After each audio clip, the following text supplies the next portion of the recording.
इस वीडियो में हम जानने वाले हैं सिक्योर्ड और अनसिक्योर्ड लोन के बारे में।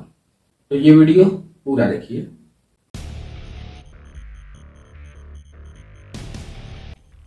आई am Anuj Bhardwaj, author and founder of excellence. आपका स्वागत करता हूँ आपके अपने यूट्यूब चैनल में। चलिए अब इस वीडियो को शुरू करते हैं।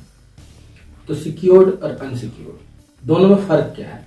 सिक्योर्ड, जिस लोन को देने के लिए बैंक ने कोई प्रॉपर्टी गिरवी रखी है या कुछ गिरवी रखा हुआ है, उसे कहा जाता है सिक्योर्ड लोन।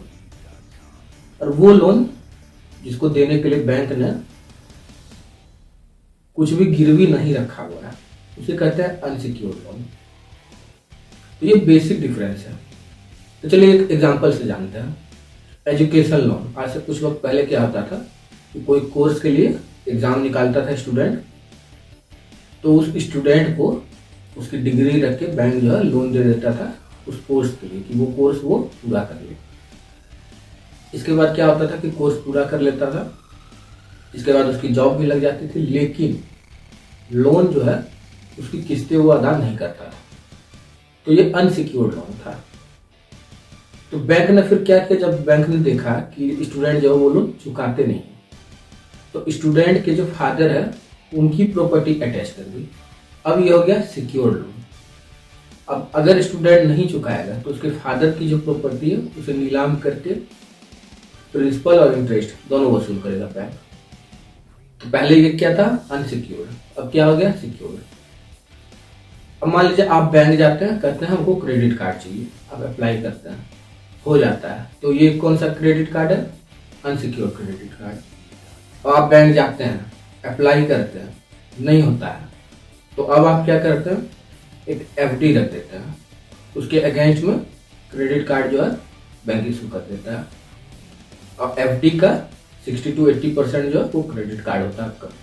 वो जो एफडी है उसके अमाउंट के 60 to 80% के आसपास क्रेडिट कार्ड की लिमिट जो है आपको दे देता है बैंक।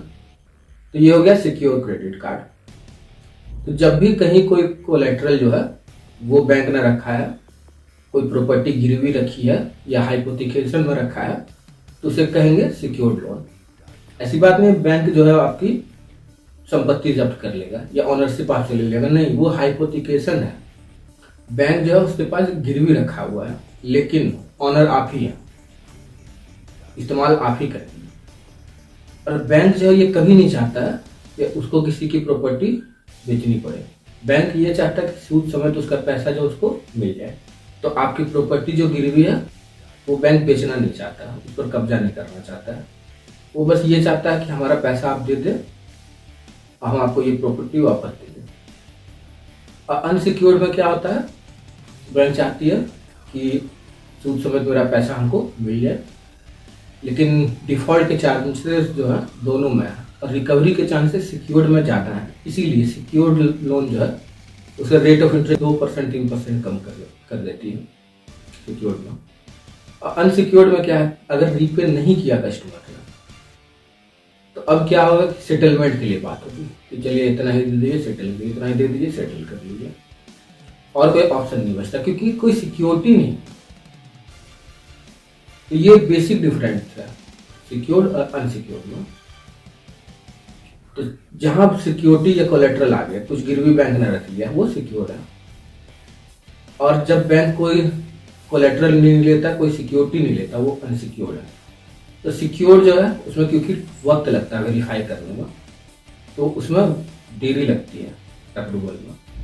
तो सिक्योर्ड लोन देरी से मिलता है, लेकिन अनसिक्योर्ड लोन जो है वो बहुत तेजी से मिलता है क्योंकि कोई वेरिफिकेशन नहीं करनी होती प्रॉपर्टी की। सीधे डॉक्यूमेंट्स देखते हैं कितना एलिजिबिलिटी है, उस हिसाब से लोन भी दिया जाता है। और अगर एलिजिबल नहीं है तो नहीं दिया जाता है।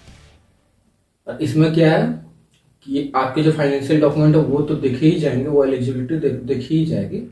साथ ही साथ प्रॉपर्टी जो है या जो भी कोलेटरल है, जो कुछ भी आपने गिरवी रखा है या जो कुछ भी आप गिरवी रखना चाहते हैं, उसको भी इवेल्युएट किया जाता है, उसका ड्यू डिलीजेंस किया जाता है, इसीलिए देरी लगती है। तो ये बेसिक डिफरेंस है। तो अब कुछ एग्जांपल जान लेते हैं हम।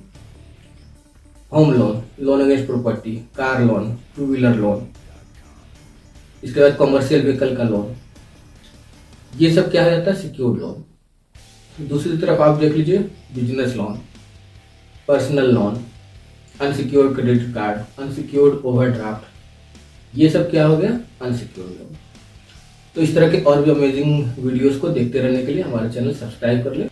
साथ ही साथ मैं आपको बताना चाहूँगा, इंडिया में जो 90% स्टार्टअप्स है और 70% बिजनेस शुरू के 5 सालों में फेल हो जाता है। इसका नंबर 1 रीज़न होता है लैक इन रिवेन्यू और लॉस इन रिवेन्यू। मतलब इतनी रिवेन्यू जनरेट नहीं कर पाता बिजनेस या स्टार्टअप कि वो सर्वाइव कर पाए, इसीलिए पहले 5 सालों में बिजनेस फेल हो जाता है। तो अगर आप जानना चाहते हैं 7 हिडन रीजन जिसकी वजह से इंडिया में जो बिजनेसेस हैं उनको रिवेन्यू में लॉस का सामना करना पड़ता है, डिस्क्रिप्शन में जो लिंक है उस पर क्लिक कीजिए। इसके बाद हमारी वेबसाइट में आप अपना ईमेल डालकर सबमिट कर दीजिए। आपको हमारी स्टडी जो है उसकी फ्री रिपोर्ट मिल जाएगी, जिसमें आपको ये 7 हिडन रीजंस मिल जाएंगे। तो ये फ्री रिपोर्ट जो है अभी फौरन ऑर्डर कर लीजिए।